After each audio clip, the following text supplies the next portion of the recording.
ಅಹಿಂದ ಅನ್ನೋದೇ ಡೋಂಗಿ.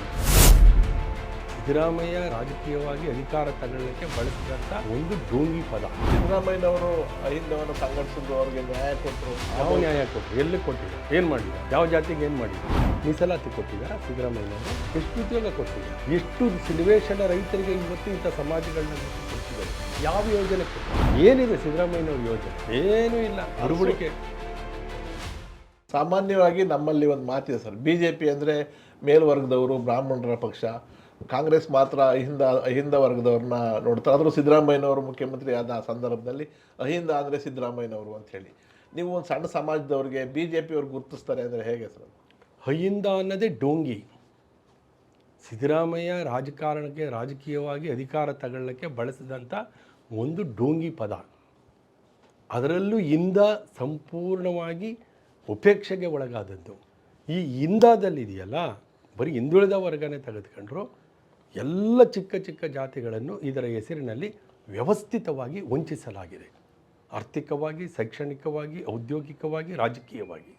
ಈ ಸಮಾಜಗಳಿಗೆ ಯಾವುದೇ ಸಾಮಾಜಿಕ ನ್ಯಾಯ, ರಾಜಕೀಯ ನ್ಯಾಯ, ಆರ್ಥಿಕ ನ್ಯಾಯ, ಶಿಕ್ಷಣದ ನ್ಯಾಯ, ಮೀಸಲಾತಿ ನ್ಯಾಯ ಸಿಕ್ಕೇ ಇಲ್ಲ. ಮತ್ತು ಸಿದ್ದರಾಮಯ್ಯನವರು ಅಹಿಂದವನ್ನು ಸಂಘಟಿಸಿದ್ರು, ಅವ್ರಿಗೆ ನ್ಯಾಯ ಕೊಟ್ಟರು.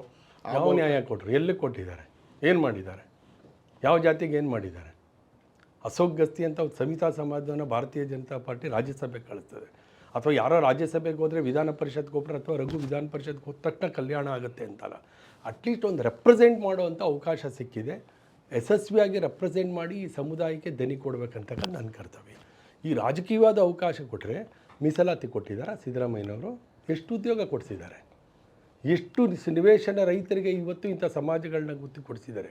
ಯಾವ ಯೋಜನೆ ಕೊಟ್ಟವ್ರೆ ಹೇಳಿ? ನಿಮಗೆ ಗೊತ್ತಿದ್ರೆ ಒಂದು ಯೋಜನೆ ಹೇಳಿ. ಏನಿದೆ ಸಿದ್ದರಾಮಯ್ಯನವ್ರ ಯೋಜನೆ? ಏನೂ ಇಲ್ಲ. ಹುಡುಗುಡಿಕೆ. ಅರಸು ನಿಗಮದಲ್ಲಿ ನೀವು ಇದ್ರಿ. ಅರಸು ನಿಗಮ ಸಣ್ಣ ಸಮಾಜಗಳಿಗೆ, ಕಾಯಕ ಸಮಾಜಗಳು ಅಂತ ನಿಮ್ಮ ಹೆಸರಲ್ಲೇ ನೀವೇ ಹೇಳೋದು ಕಾಯನ್ ಮಾಡಿದ ಪದ ಕಾಯಕ ಸಮಾಜ. ಆ ಕಾಯಕ ಸಮಾಜಕ್ಕೆ ನಿಗಮದಿಂದ ಎಷ್ಟು ಅನುಕೂಲ ಆಗಿದೆ ಸರ್? ಆಗ್ತಾ ಇದೆ ಸರ್. ಅಲ್ಲಿ ದೇವರಾಜ ಅರಸು ನಿಗಮದಲ್ಲಿ 200 ಜಾತಿಗಳಿತ್ತು. ಈ ಸಮುದಾಯಗಳಿಗೇನಾಯಿತು, ನಮಗೆ ಪ್ರತ್ಯೇಕವಾದಂಥ ನಿಗಮ ಬಂದುಬಿಟ್ರೆ ನಮಗೊಂದಷ್ಟು ಆರ್ಥಿಕವಾಗಿ ಶಕ್ತಿ ಸಿಗುತ್ತೆ, ಹೆಚ್ಚು ಅನುದಾನ ಸಿಗುತ್ತೆ ಅಂತ.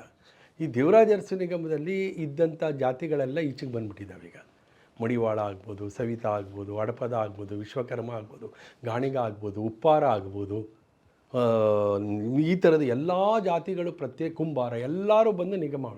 ಈ ನಿಗಮಗಳು ಈಚೆ ಬಂದವ್ರ ಕಥೆ ಏನಾಗಿದೆ ಅಂದರೆ, ಈ ತುಂಬದ ಕುಟುಂಬ ಇರುತ್ತೆ ಒಂದು ನಮ್ಮ ಹಳ್ಳಿಗಳಲ್ಲಿ. ತುಂಬದ ಕುಟುಂಬಗಳು ಅಲ್ಲಿ ತುಪ್ಪದನ್ನು ತಿನ್ಕೊಂಡು ಆರಾಮ್ಸೆ ಇರ್ತಾನೆ.